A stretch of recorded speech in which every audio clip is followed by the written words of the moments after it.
welcome back everyone to another incredible episode of Chat with Dan here for today on the show. We're finishing up the week in the most spectacular, badass way possible because we have on the show the incredible, the amazing, the badass, the superstar, the legendary, the one and only, the incredible Moriah. How are you today? With that introduction, I'm excellent. That was fantastic. There you go. Epic. I mean, what better way to have an incredible, super badass Friday and to finish up in the most badass way possible than to be chatting with someone as badass as you. You know what I mean? Thank you. There you go. I love it.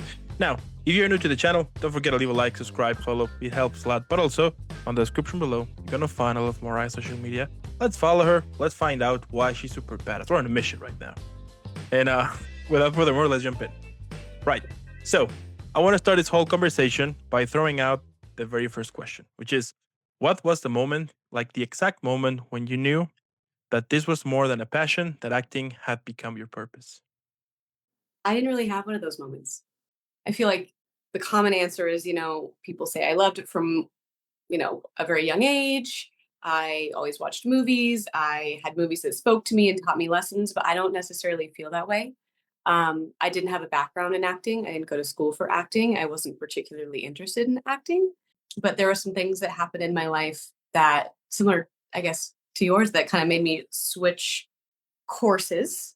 And I think what I find in acting is that I can take some things that were pretty either traumatic or disappointing or frightening or any of the above from a negative to a positive, and I can create something that is relatable and also really powerful. So to me, acting is more therapeutic because it allows me to take the power away from the people who cause me to have those experiences and then create something that gives to others in a way. That makes sense. So Mm-hmm. more of a therapy than a calling, I guess. So do you believe acting heals, or can it sometimes reopen wounds that we thought that were closed? I think both. The answer is yes to both because you have to know, I think you have to get to a point where you're healthy enough to be comfortable delving back into hard memories, but knowing that that's not actually happening in real time and being able to pull yourself out of it, both psychologically and physically, if you have any reaction to that physically. So both. How do you prepare emotionally for roles that demand vulnerability, trauma, or grief, and how you come back from it? I think the best way to prepare yourself for roles that require a lot of emotional heavy lifting is one, become really familiar with the material. And what I personally do, and there's a lot of schools of thought about this, is I find an anchor in my own life that allows me to relate to the character and how they're going through it. But I think there's a misconception a lot of times that your character and you are separate, and I don't personally buy into that. I think that you have to either do 60-40, 50-50. It's going to ebb and flow if you're truly connected to that character because you're going to need to find an anchor or some relatability between you and that character. So that's step number one. And then step number two, I think, is just easier said than done, but trusting yourself to do it justice and trusting that whatever experience that you bring of yours is going to translate and is going to be relatable. Because, I mean, in reality, nobody's an island. We've all had the same experiences in different forms all the time. And that's why acting is what it is. I'm starting to discover why you're badass. Just saying. Putting it on the table. Use the big words. I love it. Yeah. Has there ever been a role that exposed a truth about yourself that somehow you weren't, let's say, ready to face it? So with the work that I've been doing lately, a lot of these scripts include a family member dying or a sick younger sister or a sick child. And I remember very specifically one time on set, I hit the emotion and it was going very well. It came out beautifully, but I got lost in the emotion a little bit and I had to be brought back by my co-star. Like they were so respectful and they were so wonderful, but I couldn't pull myself out of tears and I started not being able to breathe entirely. And sometimes that does happen. And that's a choice. And I think that that's something in hindsight I enjoyed and I think was a good practice and a good experience. But it's also really important to have the right crew and cast with you because they cleared the room. And then my co-star was able to bring me back and breathe with me. And I think that that's going to be the defining factor in whether or not you're able to swim your way back out of really tough moments. What is your usual process, after one of those heavy emotions, heavy scenes you have? Like, what is your usual process to kind of decompress and then return to be the real you? Do you have a specific technique, or like what is your thing here?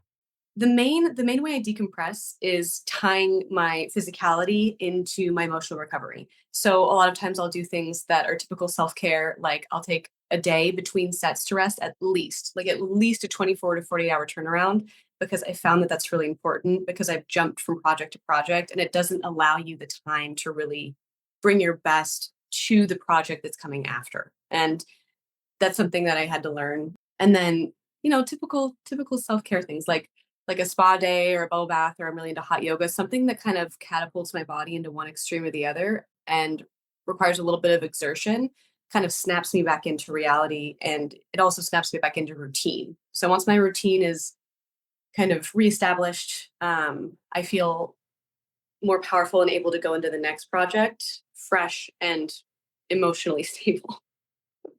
I mean, at the end, it's more than just learning your lines, right? As some people might think. And I find it amazing whenever you kind of learn a little bit about the whole process on preparing a character, or when you are watching something and then somehow, even though you know that what you see is not real, but the emotions you're having towards the character, towards the scene, towards the whole thing are real. And I think that that shows us how yeah, like how emotional us humans are. You know what I mean? The fact that we need kind of this connection that instantly we kind of want it somehow. You know what I mean? Well, humans are biologically wired. They're biologically wired for that connection. I mean, if you'd agree, and I think that, ooh, but then we might get into the topic that we have monetized people's biological need for connection, and almost have gone too far. Like, we've basically capitalized on a basic biological human need with the way we go about the acting industry and the music industry, anything entertainment. And would you say that's bad or not at all? I would say it could be bad, because it almost feels like taking advantage of it, and I think that's very apparent. I think humans are taking advantage of a lot of different things, and I think the pandemic really brought everything into focus. And then acting wise, the strike solidified that for a lot of us actors out here, because we had swung too far one way and people were getting taken advantage of on this side. And if I'm being honest, I as an actor, I do want people to consume my media. I want people to feel things. I want people to feel like it's an escape, but I also want people to think about what they're consuming and how they're consuming it, and if it's edifying for them, or if it's an escape in a healthy way. Totally. I mean, I think there's two things here. The first one is kind of at the end, it's a job, it's a service. Yeah. So it's kind of understandable that you need to receive a pay or whatever, because that's how the world is. I give you a service, you pay me, that's it. You know what I mean? Yeah. So that's kind of reasonable. But I mean, that being said, I do think also that sometimes you can totally see that they're taking advantage to it, and I think especially now, in certain films or TV shows that they will hide agendas to it, or things like that, or trying to make you think in a specific way. I think when those type of things come, then I think that crosses a line, because you're not really are doing it to kind of really share something, but you're doing it in order to control or to make someone think the way you want them to, which that's bad basically. It's the difference between manipulation and influence. Tell me something. What do you think about the content we are seeing right now? 2025. What do you think about the movies, TV shows that are being aired at this point? As an actor that doesn't watch a lot of media, I will say I'm kind of more in the online sphere. So I'll see bits and pieces of things. And what I've seen, seems to me that we're leaning into, so maybe a couple years ago, we were leaning into more propaganda because we were recovering from the pandemic. And I think a lot of things did get political as a result. And there were a lot of things made, created, and or marketed from a place of fear. And I think now we're kind of seeing a counteraction to that, where people are starting to create real stories again. And also with the movement where we see more marginalized communities come into this industry, we see more relatable stories being told because the platform is finally opened up to those communities. I think the issue is, though, the cards are still held in a majority by people who are just buying people's stories and retelling them, not allowing those people to tell their stories directly. So I would say it's getting better in an artistic sense. I would not say it's getting better in a in the sense of the model being completely redone as far as media conglomerates, Mm. unfortunately. That's my opinion. I just, I love it. I love it. It just shows me how more badass you are. You're raising the bar here. Just saying. I love it. Now, what do you think is one of the biggest misconceptions that people have about the acting industry? my knee-jerk reaction of an answer is that I think coming from the scope of being a woman in this industry, I think a lot of people assume that there's still a lot of sexual exchange in the industry. And I don't think that's the case as much as it was before. Because again, we saw another movement, right? The Me Too movement. We're talking, Kanye, we're talking Diddy, we're talking Epstein, we're talking Weinstein, we're talking all these people, Cosby. Gosh, I could go on forever, but that expose kind of the sick underbelly of the entertainment industry. And yes, that still exists. I think that's always going to exist because to err is human. But I think that it's not as prevalent. And I think that, in my experience at least, women are able to navigate this space a lot more safely and individualistically than they ever were. I'm Okay. getting Okay. I'm getting I love deep. it. No, I'm loving this. This is pretty cool. Tell me, how do you stay grounded in an industry that constantly asks you to reinvent or even sell yourself? I think the most important thing and the most important or the key to staying grounded is to and I think actors hear this all the time, but you have to make sure you love your life outside of acting. And I think sometimes that takes passing on an audition, passing on a job, taking a break, not worrying about if they're going to forget who you are if you're not constantly running at 100 miles per hour because you get one life. And yes, it's an incredible career to have, especially if you're able to work full time and do it and it's creative and it's beautiful, it's fun and you meet the most incredible people. But I mean, go touch grass. Is like go. Like. There's a whole world out there, and then I think when you get stuck in this echo chamber of opinions about who you are and who you should be, I think it can become dangerous, especially if you don't have a good family support system, good friends, other hobbies, or a stable living situation or stable income. Hmm. And who is Mariah outside of acting? Every time I'm not on set, I'm engaging in rescue work. And that reminds me why I'm doing what I do. Because I would like to, ideally, right, with acting, I would like to become influential enough to go into politics, to change policies like animal welfare, like, our foster care system, like, I'm not even going to say immigration or anything, but, but, I think that that's how a lot of people have been able to make it into like notoriety. I think is power, just as money is power. And I think there's more ethical people need to be in that space. Gonna drop the mic because you're killing it here. I love it. Pretty Don't cool. drop Pretty your cool. I'm gonna drop it, of course. Oh hell no. And mic. tell me, what's that song that could describe a little bit about your personality and at the same time about your acting career?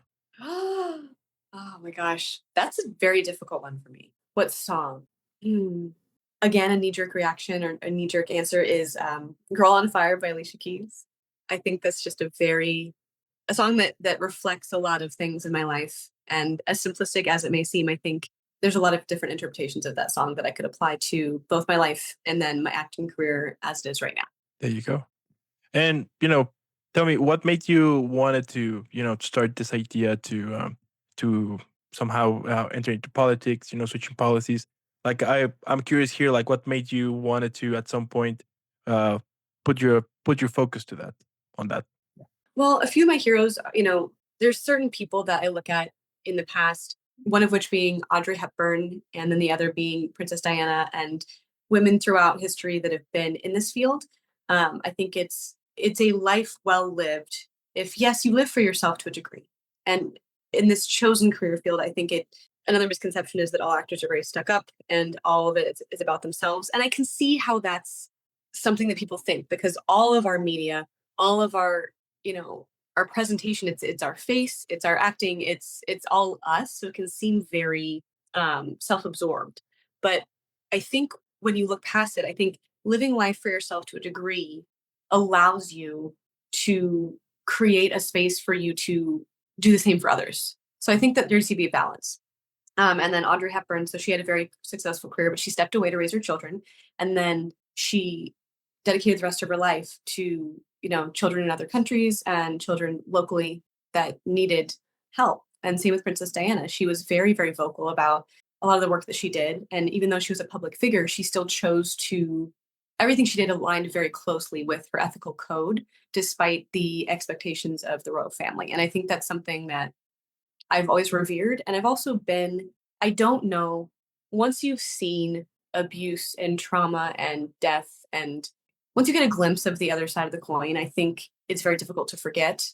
And I'm fully convinced that people who don't nod in this direction or don't have some inkling to help others or those less fortunate have not seen it. You agree that somehow we all come to this world for something?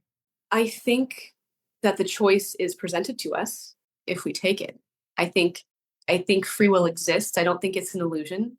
And I think that you get to choose the lesser, I think a lot of people choose the less difficult of the two, but the less fulfilling of the two. That is my answer. In a world of social media and constant visibility, do you think mystery is still a useful tool for actors? Absolutely. I think what we miss a lot of the time, especially those of us, those of us that remember life before technology when it was first coming around, and those of us that don't, there's a big difference that I've noticed. And I think creating a certain level of scarcity and fading from the public eye every now and then almost almost has a better effect than always being on it, always being visible, always doing something. Because one, you put a bunch of pressure on yourself, and it's not an easy job to do, to have constant visibility, constant content creation, constant, gigs that are requiring what they require of you. But, if you take that time, if you're really taking that time and you're very serious about your work and you're a grounded person, I think that you create scarcity in an organic way. And I think it almost creates a shroud of mystery to you that intrigues people more. And I think it's a very underrated way to market yourself. Totally. I mean, I miss those days, when social media was not a thing, when actually communication was kind of the thing. Or I remember going to Blockbuster every Oh, Friday to it's, rent a film, right? And it was kind of the social center because you will see your friends or someone too, and then you will be comparing like, hey, which film is better? And then, oh, you want to watch this one? I'm gonna watch that one, things like that. I yeah. do think that with social media and with all of that, it has somehow make us closer, but at the same time pushed us further with from our close ones, and it's so interesting that now you just go outside and you will see everybody just scrolling down. Yeah. It's the It's illusion of crazy. connection. 100%. Yeah, just crazy. I mean, sometimes I will, when I walk my dogs and everything, I will go to the park, and then most people will be with their phones, and and I'm like, you know what? Just enjoy the moment, or They're not it paying any attention. It's crazy. totally crazy. The other day, a couple of months ago, there was this guy with his dogs, and then he was just scrolling down, and somehow one of his dogs, yeah, got out of his leash. I mean, thank God that it was like a friendly dog, Right. but the owner didn't notice. I mean, I saw it, and then I was just playing with the dog, and then I was like, I'm just gonna be playing with the dog here, and then let's see, when he Waited for finally him. real it took him like 2 hours to finally realize that. And I'm not gonna lie, 2 hours, when he realized, I was like, dude, you realize that for 2 hours your dog was playing with mine. And thank God your dog is friendly, because if he was aggressive, there would be a whole different situation here. Yeah. And that's the thing here. I do think that with that, we kind of have lost our humanity, to Yeah. actually enjoy the moment. Or like with concerts, everybody's with their phones. And I'm like, no, enjoy the moment. That is what it's all about. Back then, They wrote if you go, letters. right? If you go to like back then when you went to a concert, you didn't brought your video camera, you just went there, enjoy the moment. Perhaps you will keep your ticket or something you bought to kind of remember that experience, because that was the thing here. So yeah. 100% agree. Pretty cool. Pretty cool. Now, if one day your Mm. work helped someone feel seen or gave them the courage to dream again, would that be enough? I want to say, of course, it would be enough, and it should be enough. But I would also, I wouldn't, ideally, I wouldn't stop there. I've had the experience time and time again where I receive messages, especially because outside of acting as other characters, I've done some reality shows, reality television centered around my family story. And I got a lot of really, really, really encouraging messages as a result of that show. And that was something that was really important to me, dealing with family dynamics and adoption and family abandonment, estrangement, all those fun topics. So I actually prefer to do things.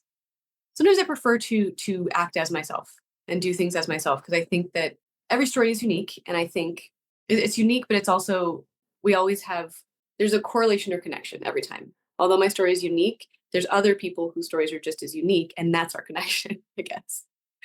So Yeah. yes and no. I still want to accomplish all my goals for me and accomplish, all the long-term stuff I just talked about, obviously. But I think the messages I get and the reinforcement I get that it has inspired somebody are the milestones along the way. And they're very important, and they're not to go, they don't go unnoticed. Definitely don't go unnoticed. Tell me, how has your definition of success have shifted over the years? I would say that my definition of success has stayed pretty constant. I think I'm very type A. I'm very motivated, and I'm very credential oriented, and I don't think that's changed. I think the one thing that has changed is knowing that there's different types of success, and that you can have different types of success in each area of your life. Like, there's not just one type of success. There's not just one successful looking life, and you can have different areas of success, in your relationship, in your career, in your home decor, anything, and you can find solace and pleasure in each and every one of those. So just realizing that there's more versions of success than I thought, that's been the biggest change. Like, how do you want to see yourself in 30 years? 30 Yeah, years. let's I go don't want to base. see myself in 30 years. I don't. Ooh, let's see. I think I would like to still be active in the community in 30 years. I think I would like to have a fantastic filmography. That would be ideal to look back on. I think I would have retired by that time, and I would have been. It would be primarily philanthropic, and I think that I would be doing that ideally with a partner by my side, and probably many animals on some property. I kind of think Kevin Bacon and his wife. I think that's that's my vibe. I'll I think he take did a it. good Yeah, I couldn't agree more. I like it. That's a nice style. I'll take it job. for sure. And for our next section, quick Mhm. speed round. Oh, Yes, no, or pass. Super simple. okay. Gonna ask you a couple of questions. You can only answer yes, no, or pass. Now, in case that if you want to express yourself a little bit more for in a question, go for it. All right, you ready? Yes. Cool. Starting with the first one. Do you ever stay in character after the director yells cut? Yes. Have you ever cried in a scene that it wasn't scripted? Yes. Do you believe in method acting? Yes. Have you ever regretted saying yes to a role? Yes. Okay. Do you think awards still matter? Awards? Mhm. Is vulnerability your greatest weapon as an actor? Yes. Do you memorize lines quickly? Yes. Can you cry on cue? Yes. Have you ever rewritten a line in your head because it didn't feel real? Yes. Do you think fame ruins craft? No. Okay. And would you take a break from acting if your soul asks for it? Yes. Okay. Pretty cool. And what motivates you? We all have those days that basically we just want to quit. It's inevitable, happens to all of us. So how you stay positive on a day that, those toxic feelings are creeping in? I call my best friend. That's it. I if I had to think of my backup, maybe I call my aunt. But I think in addition to having anchors in your character on set, I think she is my anchor in real life. Hmm. Okay. Let's say that one day I call you and I tell you that I want to become an actor. Now, here's the thing, zero experience. So, based on what you know, what do you think that would be important for me to know before jumping into this career? Top three things. So, number one, I would ask why and where it was coming from. Because in order to do anything well, you need to know where it's coming from and what your why is.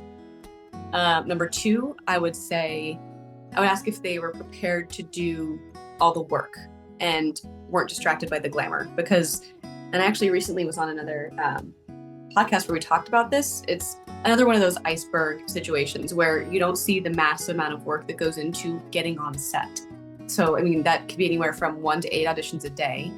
And that's something you work up to, being on all the platforms, which do cost money, getting your materials, which also costs money, being in an epicenter, possibly not as much anymore with self-tapes, but being close to where it's happening, also very expensive. So I would want to make sure you're in it for the long haul. And three, I would probably say the third thing that I would ask would be, how can I help? So if I was a good friend, I guess that would be a natural question, wouldn't it? I'll take it. I tell you what, if I ever write my memoirs, I'll be mentioning you in my thank you speech. That really? After our first, I'm flat.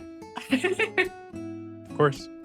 And what advice would you give to those who either want to start something new in their lives, regardless, acting, whatever, especially something outside the 9 to 5, right? They want to step up. So what advice would you give to them? Oh my gosh, that's actually, I think, the simplest question this entire interview. Because my answer is you can always change your mind and everything is an illusion. It's not scary. You can always go back to the life you had before and live very comfortably. You can always go back to that choice you made. And if for some reason you can't go back or if things have changed, then that's the universe telling you that you made the right decision in the first place. Boom. Okay. Already speechless. I love it. And my last question here, we can all enjoy here after an incredible chat. So, what do you think that could be the best title for this episode? Ooh, oh, I saw that because everybody has kind of like okay, let me think. I would say you only get one life, or you only get one. You only get one? Yeah. Is that short I'll and take it. sweet enough? No, I like it. That sounds like a franchise to me. Who knows? Yeah, okay. Who knows? We might be creating this next big project for you, and just saying. Yeah, this feels right. Let's do it. Yeah, I'll take it. What can I say? I'm speechless. I'm amazed on how talented you are here, on how amazing you do things here. The fact that you're doing it because it makes you happy. You want to spread something positive to it. I think that is beautiful. That's amazing, especially right now in this crazy time we're living in that suddenly we just want to kill for basically nothing. The fact that we can rely on people like you who is showing some positive to it, some who is basically giving a hand to it, for those who feel sad and maybe not sure or insecure. The fact that we can rely on people like you, that's amazing. And now I discover why you're badass. Mission accomplished. Thank you so much. Mission accomplished. There you go.